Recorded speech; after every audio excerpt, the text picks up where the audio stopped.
Outra coisa aqui, os ácidos carboxílicos, por ter, né, esse grupo carboxila, eles vão interagir muito bem entre eles, certo? Muito bem. E já dá para perceber também que isso aqui pode interagir com quem? Com a nossa amiguinha água, não é isso? Formando o que? Ligações de hidrogênio com a água também, certo? Esses oxigênios interagindo com a água, esses hidrogênios com o oxigênio aqui e vice-versa.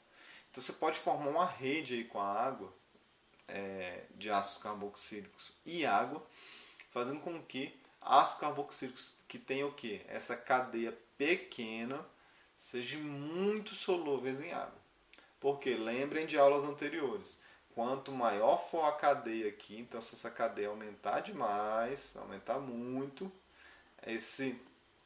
essa característica apolar da molécula aumenta, tá? Então vai ficando o que? Menos solúvel a água. Esse tipo de característica ou de interação que acontece entre eles e entre a água também faz com que os ácidos carboxílicos, né, com a mesma massa molar ou massa molar parecida, por exemplo, com os álcoois, que também faz ligações de hidrogênio, eles têm o que? Pontos de fusão e ebulição maiores, tá?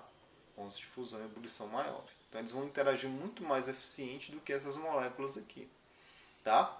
Então, ácidos carboxílicos, eles têm normalmente pontos de fusão e ebulição maiores que os álcoois, maiores que os aldeídos, comparando o que? Massas molares, certo? Parecidas, semelhantes, tá? Porque se você pegar algo que tem uma massa molar muito grande, isso aí, essa análise não dá para ser feita, tá bom? Então isso se explica, esses pontos de fusão e ebulição maiores, justamente por esses tipos de interação. Só para vocês terem uma ideia, o ácido acético ele também é chamado de ácido acético glacial. Por quê? Quando ele chega mais ou menos ali a 10, 15, 8 graus, ele começa a formar uma espécie de sólido, certo? E ele parece uma neve mesmo, um sólido ali. Então ele tem um ponto de fusão maior do que da água, tá? Até maior do que da água. Então, por isso que eles chamam de, em alguns lugares, né, e até do ponto de vista comercial, eles chamam de ácido acético glacial, aquele ácido acético que tem pureza de próximo a 100%. Tá? Lembrando que o vinagre não só contém ácido acético, tem uma pequena quantidade de ácido acético. Então, nomenclatura. Então, o ácido carboxílico ele é denominado de acordo com o IUPAC, certo? Sempre com um ácido antes. Mas aqui é importante lembrar, gente, apesar dos ácidos carboxílicos terem esse ácido antes, lembre que a propriedade de ser ácido ou básico ou alcalino vai depender o quê? Vai depender do que está reagindo com ele, vai depender do meio, tá? Então, dependendo do meio, uma substância ela pode ser ácida ou básica, certo? Uma substância não é sempre ácida, não existe substância que seja sempre ácida.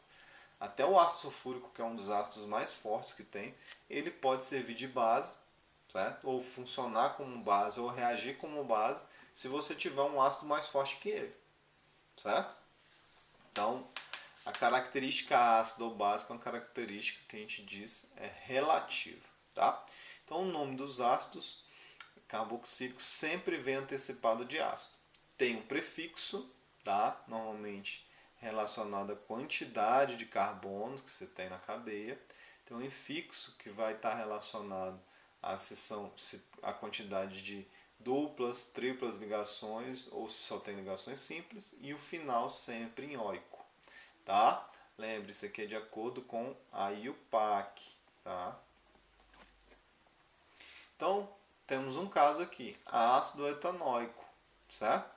2 carbonos, et, an, porque só tem ligação simples entre os carbonos, e oico, que é a terminação do ácido carboxílico. Então, ácido etanóico. Esse aqui é muito mais conhecido como o ácido acético, tá? O ácido acético, que é um nome usual, tá? Ele não é um nome, vamos dizer assim, cientificamente correto. E aí, Conforme a cadeia, os nomes vão mudando, né? Aqui a gente já tem uma cadeia ramificada, certo? Temos um metil aqui, certo? Temos um metil. Lembrando, os números do carbono começam onde? Do grupo funcional, então 1, 2 e 3, certo? Então 3-metil, ácido, né? Porque é um ácido carboxílico, tem essa estrutura aqui, ó, que é a carboxila. Ácido 3-metil but, 4 carbonos, porque isso tem ligação simples, óico, certo? E aí vai, né? Quando você tem uma dupla ligação, é um ácido carboxílico, tem esse grupo funcional, carboxila. Começa o carbono daqui, né? A contagem, 1, 2, 3 e 4, certo? Tem uma dupla ligação, então essa dupla ligação está na posição 2. Então é um ácido, tem carboxila, 4 carbonos but, 2. Por que 2? Porque é onde está a dupla ligação, onde está localizada a dupla ligação.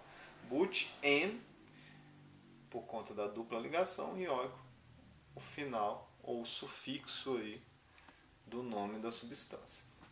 E por último temos o que? O ibuprofeno. Então essas regrinhas sempre batem nessa tecla. Ela é importante para a gente identificar substâncias simples. Tá? Olha aqui, substâncias simples. Quando a substância fica muito complexa, a gente já não usa mais. Tá? Imagina o nome disso aqui. Eu não quero nem dizer porque é perda de tempo. Tá? É um ácido carboxílico que é conhecido como ibuprofeno. Se você procurar o nome científico dela, talvez você ache muito pouca coisa. Quando você coloca ibuprofeno, você vai achar muito mais artigos científicos aí. Então, um nome, vamos dizer assim, mais usual, muito mais utilizado. Tá? Ele é um grande anti-inflamatório e também analgésico. Ésteres, vamos começar os ésteres, né? Ésteres, então, ele está intimamente ligado àquilo que a gente falou na aula passada sobre os lipídios, tá? Então, ésteres, eles compõem, por exemplo, né? Eles compõem as tintas, né? São as substâncias orgânicas. Então, assim, a priori, tá? Ésteres são lipossolúveis, tá? Ou seja, eles são hidrofóbicos, certo? Eles não se misturam com água, eles se misturam bem com solventes apolares, substâncias apolares, tá? Então, os ésteres são substâncias orgânicas derivadas dos ácidos carboxílicos, certo? E tem essa forma geral, que é uma carbonila ligada a uma cadeia carbônica com um oxigênio. Vocês vão entender melhor o que eu estou falando aqui mais para frente. Então, você tem essa estrutura comum do éster, tá? Uma carbonila ligando ao oxigênio à cadeia, certo? Eles são produtos o quê? De uma reação entre um ácido carboxílico e um álcool. Por isso que o éster, esse grupo, ele é um dos últimos a ser estudados dentre os compostos orgânicos oxigenados. Por quê?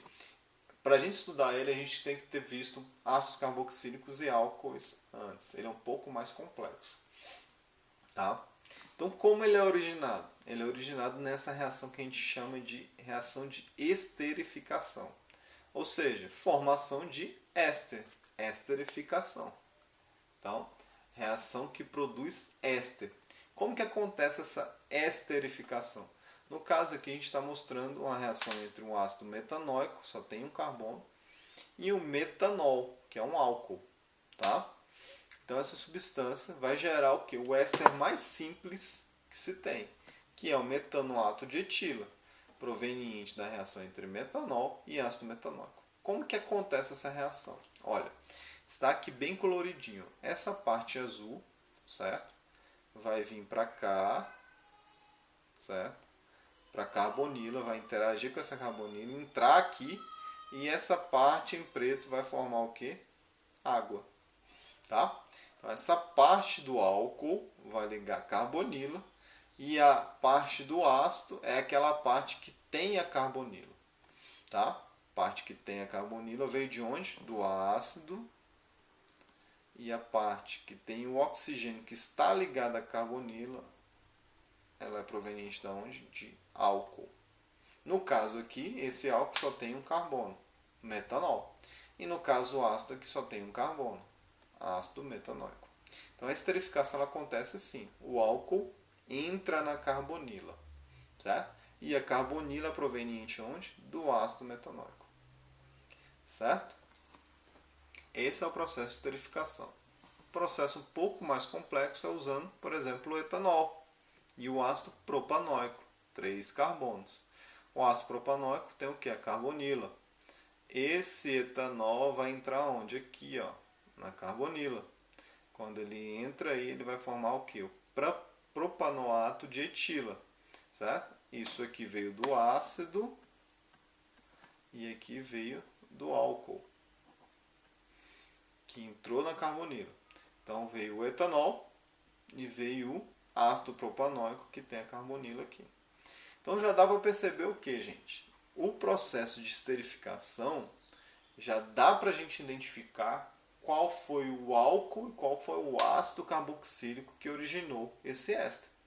Então aparece muitas questões que só te dá, por exemplo, metanoato de etila ou propanoato de etila e fala qual é o ácido e o álcool utilizado para produzir o propanoato de etila. Então é só você lembrar o quê? Que essa parte que está ligada à carbonila proveniente de um álcool e aquilo que tem a carbonila proveniente de um ácido. Tá? Então o éster ele é um produto dessa reação conhecida como esterificação, que é a reação de um ácido carboxílico com um álcool. Tá? E o contrário, quando há quebra disso aqui, certo? E a água reage com isso aqui, é chamado de hidrólise. Ou seja, a água se quebra, certo? A água quebra-se, reagindo com o álcool e com o ácido carboxílico, retornando ao estado inicial. Essa hidroxila veio da água, reagiu aqui, e esse H+ veio da água também, formando o álcool original. Bom? Então, essa reação de esterificação normalmente são reações reversíveis. Lembrando, tá? Essas setas para os dois lados indicam o quê? Que esse processo aqui é um processo reversível. Reversível. Seta só para um lado indica o quê? Processo irreversível. Não tem como os produtos formarem os reagentes após a reação química.